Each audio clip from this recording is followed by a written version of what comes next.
अस्सलाम वालेकुम नाज़रीन, प्रोग्राम टैक्स के साथ मैं हूं अफजल यूबी। नाज़रीन, हुकूमत टैक्स निज़ाम में बेहतरी लाने के लिए कोशां है। 12,970 अरब रुपए का टैक्स टारगेट पूरा करने के लिए FBR की जो परफॉर्मेंस है, कारकर्दगी है, वो क्या है। वज़ीर ख़जाना साहब और हुकूमत कहती है मुआशी इशारे बेहतर जा रहे हैं, शरह नमू है वो बेहतर हो रही है, टैक्स टारगेट पूरे हो रहे हैं। क्या वाकई टैक्स निज़ाम में बेहतरी की तरफ जो कदम रखा है हुकूमत ने, वो क्या कदम क्या है और कौन कौन सी ऐसी चीज़ें हैं जो बेहतरी की तरफ गई हैं, इस पर आज हम गुफ्तगू करेंगे। जी, इस वक्त मेरे साथ लाइन पर मौजूद हैं मियां मोहम्मद अमजद साहब, आप एडवोकेट हाई कोर्ट हैं। मियां अमजद साहब, ये बताइएगा, हुकूमत कह रही है मुस्बत इशारे जा रहे हैं, मुआशी इस्तेकाम आ चुका है और FBR में रिफॉर्म्स और इस्लाहात का अमल जारी है। आप क्या समझते हैं, वाकई कोई बेहतरी की तरफ हम कदम रख रहे हैं, टैक्स निज़ाम में वाकई कोई बेहतरी आ रही है? अल्हम्दुलिल्लाह, पिछले अगर एक साल से हम कंपेयर करें अपनी माशियत को तो हमारी माशियत बेहतर हुई है। हमारी करेंसी स्टेबल है और हमारा इंडस्ट्री भी अभी स्टेबल है। कोई वो जो पहले था हाश एक गवर्नमेंट चेंज होने से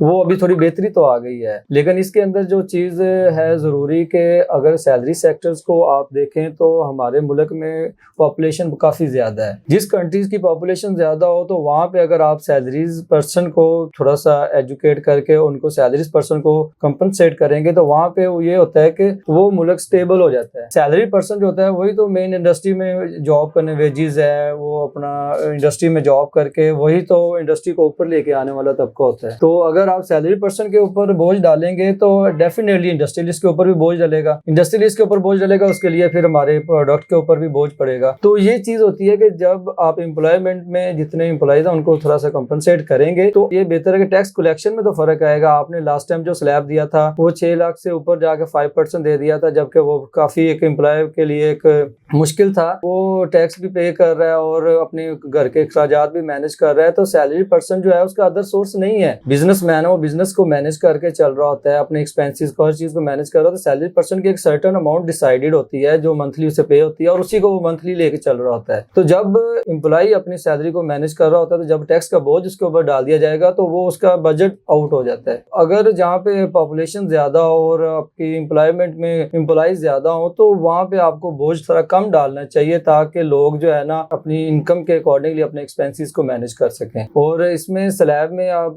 मेरे ख्याल के मुताबिक जो स्लैब है वो 8 लाख तक होनी चाहिए। 6 लाख से 8 लाख कर दें, 8 लाख के ऊपर टैक्स स्लैब स्टार्ट कर दें ताकि जो टैक्स बर्डन है वो थोड़ा सा कम हो जाए। जो बेसिक सैलरी जिनकी सैलरीज कम है उनके ऊपर जरा बोझ कम होगा। उससे आपकी कह लें कि गवर्नमेंट की भी एक हो जाएगी कि इन्होंने बहुत अच्छा रिलीफ दिया है एम्प्लॉइज को कि उनका सैलरी का टैक्स जो है वो बहुत ही कम हो गया है। अगर इसके बाद दूसरी बात करें कि अपने मुल्की हालात के मुताबिक तो वो बेहतरी है, लेकिन मजीद ज़रूरत है हमें अपने खुद को बेहतर करने की। जब आप इंडस्ट्री को बेनिफिट देंगे, बिजनेस को प्रमोट करेंगे तो अकॉर्डिंगली उसका इफेक्ट जो है ना उसकी एम्प्लॉयमेंट के ऊपर भी आएगा। तो वो एक इनिशिएटिव अच्छा है अगर वो लिया जाता है। तो आप देखें, आपने रियल एस्टेट में कैटेगरी चेंज की, आपने कहा filer, late filer, non filer वाला कॉन्सेप्ट लेके जो कि बिल्कुल फ्लॉप हो गया। आपको पता है कि रियल एस्टेट पिछले 1-1.5-2 साल से कितना बुरी तरह फ्लॉप हुआ है। लोग परेशान हैं काफी ज्यादा कि हम रियल एस्टेट को कैसे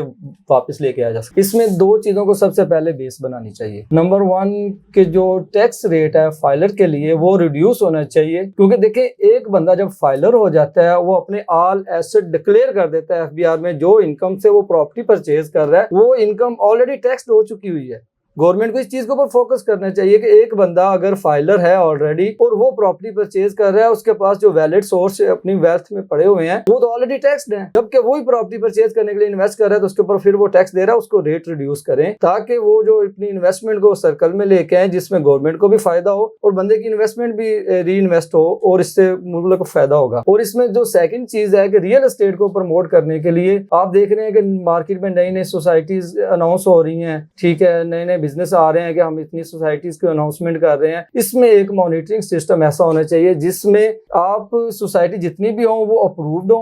नंबर 2, इसमें जो फाइल सिस्टम है वो खत्म होना चाहिए। आप देखें हमें भी सुनने को मिलता है कि फलानी सोसाइटी ने फाइल सिस्टम ओपन किया, 1000 प्लॉट होते हैं और 5000 फाइल्स होती हैं। तो ये जो है ना तो आपको पता है कि आपको फाइल्स के ऊपर रेवेन्यू नहीं आ रहा। आपको रेवेन्यू आ रहा है जब वो प्लॉट ट्रांसफर होगा या उसकी एक्चुअल 236 की जब वो प्रोसेस होगा रजिस्ट्री हो। आपको तो फायदा नहीं, गवर्नमेंट को तो टैक्स नहीं आ रहा। लेकिन वो क्या फाइल सिस्टम में ये नुकसान होता है कि कुछ लोगों को जो फाइल पड़ी होती है वो डीवैल्यू हो जाती है, कुछ लोगों की फाइल्स जो होती हैं वो पैसे दे के उसको सेल आउट करते हैं, कुछ लॉस करते हैं, प्लॉट होते नहीं है। तो वहाँ पे एक मॉनिटरिंग सिस्टम होना चाहिए कि जो भी सोसाइटीज जितनी भी अप्रूव्ड हैं, LDS हैं या जो भी अदर रजिस्ट्रार हैं, वहाँ पे जो सोसाइटीज अप्रूव्ड होती हैं उनमें वहाँ पे जो प्लॉटिंग सिस्टम है वो प्लॉट सिस्टम को मॉनिटर किया जाए, और प्लॉट के ऊपर जो है ना वो ट्रांसफर के ऊपर एक रजिस्ट्रेशन का बनाया जाए प्रोसीजर, जिसमें ये चीज क्लियर हो कि बायर और सेलर की रजिस्ट्रेशन, जिस तरह आपने कहा कि हम DNFVP आपने एक बहुत अच्छा इनिशिएटिव गवर्नमेंट का कि आपने रियल एस्टेट को वो करने के लिए एक बनाया, उसमें बायर सेलर की जिस तरह डिटेल्स एंटर की जाती है, तो वहाँ पे प्लॉट सिस्टम में एक बायर सेलर की डिटेल का एक रजिस्ट्रेशन पोर्टल बनाए जिसमें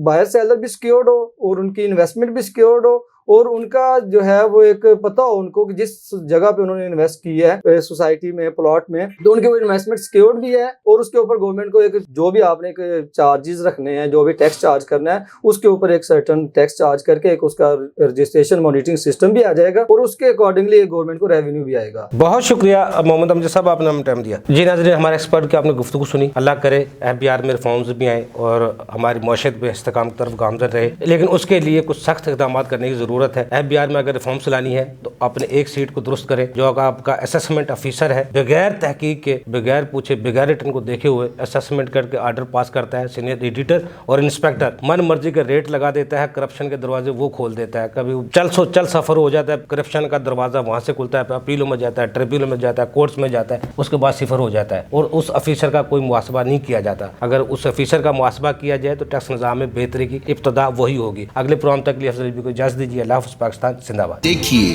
प्रोग्राम टैक्स और अवाम अफजल अयूबी के साथ।